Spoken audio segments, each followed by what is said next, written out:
Salut à tous, la semaine dernière je vous avais promis un peu plus de détails sur les travaux d'automne au potager.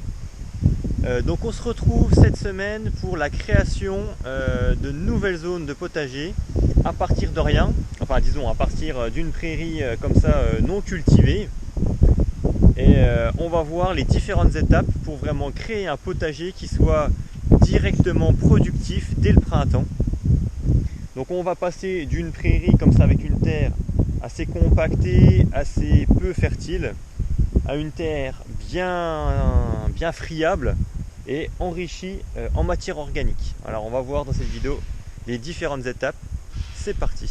Alors les enfants grandissant, maintenant ils ne se contentent plus seulement de vouloir semer quelques graines dans mon potager. Ils veulent maintenant chacun leur petite zone. Donc je vais leur réaliser une zone à peu près 15 mètres carrés, 15-20 mètres carrés chacun, pour pouvoir planter leurs légumes préférés. Donc du coup c'est l'occasion que je vous montre toutes les étapes. Alors on va dire qu'il y a 3-4 étapes pour faire un potager bien prêt pour le printemps. Première étape étant le dégazonnage ou déchaumage, ou enfin bref, l'idée c'est vraiment de décaper la prairie de départ, enlever tout le chevelu racinaire. Donc là on va dire que c'est la méthode, enfin c'est vraiment la partie musclée du jardinage. Mais de toute façon, hein, quand on crée un potager, ne croyez pas que ce soit si simple que ça. Enfin, ça va vraiment demander une énergie quand même au départ assez conséquente. Donc on attaque, on va dégazonner donc cette prairie. La méthode pour moi qui a été la plus efficace, qui maintenant a fait ses preuves chez moi, c'est vraiment avec la bêche et puis la pioche ou avec un croix patate. Donc avec la bêche on va réaliser des petits rectangles voilà, on va trancher la prairie en rectangle, environ 8 fers de bêche en longueur sur 2 de largeur. Et ensuite avec la pioche ou le croix patate on va tirer tout simplement le chevelu de racine et la prairie va se décoller un peu comme un puzzle, hein, on enlèverait une pièce. Alors c'est un peu fastidieux, hein, quand il y a 15-20 mètres carrés à faire, mais franchement j'ai pas trouvé plus efficace pour supprimer la prairie, hein, puisque après quand on va passer le motoculteur pour ameublir le sol, je sais pas si vous avez déjà passé motoculteur sur une prairie, mais c'est franchement la galère, hein, les racines, la prairie se colle dans les fraises et puis on n'arrive à rien. Donc on peut pas échapper à cette étape dégazonnage si on veut faire quelque chose d'à peu près correct. Alors on vient de faire la partie la plus musclée du travail avec le dégazonnage. On va passer donc maintenant au décompactage. On va chercher à avoir un sol qui soit bien texturé, bien souple, meuble. Donc on va passer à l'éthode motoculteur. Alors plusieurs possibilités s'offrent à vous, hein. Vous pouvez très bien faire ça à la grelinette, mais honnêtement le résultat n'est pas aussi efficace qu'avec le motoculteur. Alors il y a toujours effectivement le fait de dire que la terre qui est en surface n'est pas la même que celle qui est en dessous. Mais bon là vraiment avec la petite motobineuse on va vraiment juste gratter les 15-20 premiers centimètres du sol. Donc c'est sûr qu'en termes de respect de la vie du sol, là ça va être compliqué, mais c'est vraiment un mal pour un bien, puisque ça va être la seule utilisation du motoculteur. Par la suite on va retirer la vie du sol, on va regagner en vie du sol en y ajoutant différents paillages, hein, au fil des années. Et donc comme je viens de vous le dire, c'est vraiment la seule utilisation qu'on va faire de ces engins thermiques. Et par la suite on n'aura quasiment aucun travail du sol, mais cette étape est vraiment indispensable pour pouvoir vraiment avoir vraiment un sol meuble où les racines des légumes vont pouvoir facilement se développer, hein. Une des erreurs assez fréquentes des jardiniers débutants qui voudraient se mettre sur du sol vivant rapidement dès la première année, c'est de croire qu'en laissant un simple paillage, mettons au mois de février-mars en surface sur une prairie, ils vont pouvoir planter tout type de légumes et qu'en dessous ça va être super meuble et que tout va pousser à merveille. En tout cas ici dans mon contexte ça ne marche pas, c'est pas possible ici. Peut-être que dans d'autres contextes ça fonctionne, mais en tout cas pas chez moi. Donc on va prendre donc notre petite motobineuse, hein, vous voyez que c'est pas très compliqué. On essaye de faire tourner le moteur au minimum possible. Et puis on n'insiste pas pendant un quart d'heure au même endroit, hein. Je pense que en l'équivalent de 3 minutes, on a fait toute la zone. Alors troisième étape, cette fois le sol est bien ameubli, on va pouvoir y ajouter de la matière organique, du compost notamment. Alors si vous en avez à disposition, c'est parfait, mais j'imagine que la plupart d'entre vous, vous n'avez pas suffisamment de compost à disposition, hein, comme c'est le cas pour moi d'ailleurs. Donc je vais tout simplement en prendre en déchetterie, c'est là qu'il est le plus disponible en grande quantité. Pour un prix qui est franchement assez symbolique, puisque on arrive à avoir une remorque de voiture pour environ 10-15 euros. Là moi je l'ai pris, donc le tarif à la tonne c'est environ 26 euros la tonne, donc c'est vraiment pas grand chose. Et donc sur cette zone d'une quinzaine de mètres carrés, on va y mettre environ 200-250 kg qu'on va déposer en surface. Donc c'est assez léger, hein. L'étape là elle est assez facile. Le plus fastidieux, on va dire que ça va être d'aller chercher à la déchetterie.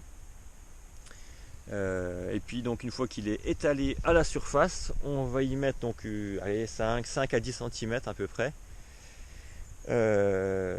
Et puis on va ensuite l'incorporer sur cette surface avec un dernier petit coup de motoculteur tout léger. Vraiment pour dire que la terre et le compost se sont bien rencontrés, qu'on n'est pas vraiment deux zones distinctes avec le compost en surface et la terre en dessous, hein, qui est vraiment un petit mélange entre les deux. Alors, il nous reste enfin la dernière étape, ça va être la protection de ce potager, protection du sol. On va y ajouter un paillage en surface de manière à ce que notre potager ne vienne pas se recompacter immédiatement. Puisque là, lorsqu'on passe le motoculteur, si on ne protège pas le sol, évidemment, en 2 ou 3 mois, ça sera déjà recompacté complètement. Si on ne met rien en surface. Donc ainsi, on va empêcher le sol de se recompacter. On va également protéger le sol du froid, puisque là on est en automne et l'hiver va arriver. On va également empêcher que le sol se lessive, que la matière organique soit lessivée par les pluies de l'hiver. Et puis on va, grâce à ce paillage aussi, à nouveau ratirer la vie, hein. On a suffisamment perturbé le sol. Là maintenant l'idée c'est vraiment de retirer un maximum de vers de terre et de bêtes de la faune du sol. Et donc ce paillage va vraiment être un habitat que ces petits animaux vont apprécier pour se protéger par la suite. Voilà, vous savez tout sur comment réaliser un potager, comment démarrer un potager pour le printemps. Alors n'attendez pas le dernier moment pour vous y mettre. L'automne c'est vraiment un moment qui est plutôt bien. On est dans le creux de la vague là sur les travaux potagers. Donc vaut mieux s'y mettre maintenant que d'attendre vraiment le gros rush lorsqu'on va devoir soit faire les semis, rempoter, repiquer, etc. Profitez-en maintenant. Et donc on termine cette vidéo avec quelques petites images du potager en musique, quelques images d'automne.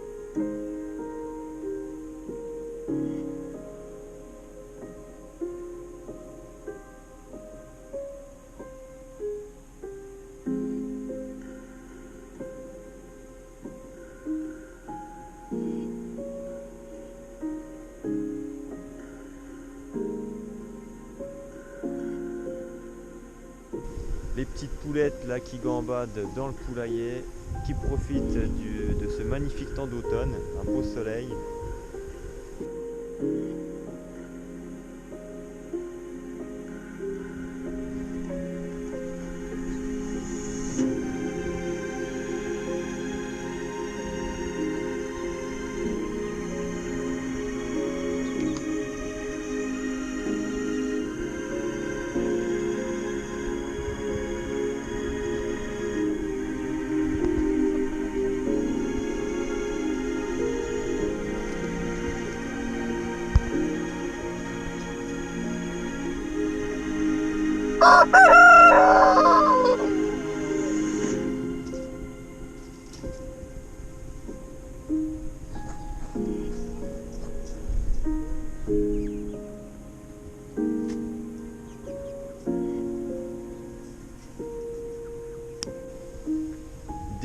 d'arriver dans le potager avec des arbres fruitiers. On se rapproche là de la Sainte-Catherine. Et comme tout jardinier le sait, à la Sainte-Catherine, tout bois prend racine. Donc c'est également le moment de planter vos fruitiers, alors que ce soit en container ou à racines nues.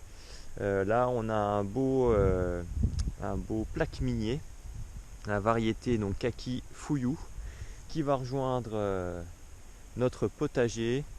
On a également un pommier Reine des Rainettes.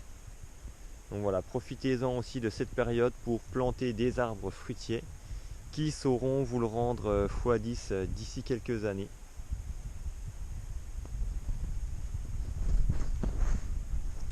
Alors comme d'habitude, grand merci à tous ceux qui nous rejoignent sur la chaîne. N'hésitez pas à laisser un petit pouce si la vidéo vous a plu.